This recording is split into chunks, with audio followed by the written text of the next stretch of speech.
Untuk sosialisasinya kita selama ini memang melalui media seperti Facebook ya, pengumuman langsung dari Baitul Mal tentang program, tentang orang-orang yang menerima bantuan itu kita sampaikan ke masyarakat. Hari ini kita sudah menyalurkan sekitar 7 miliar lebih mungkin ya untuk zakat, ain infak. Jadi itu dengan berbagai macam program. Mungkin komunikasi kita di Baitul Mal Kampung baru kita bentuk beberapa bulan yang lalu. Ini belum efisien sekali.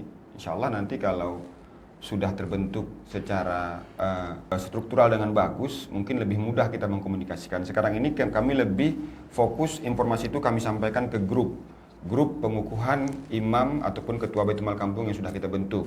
Namun respon dari masyarakat kita atau Baitul Mal Kampung masih kurang.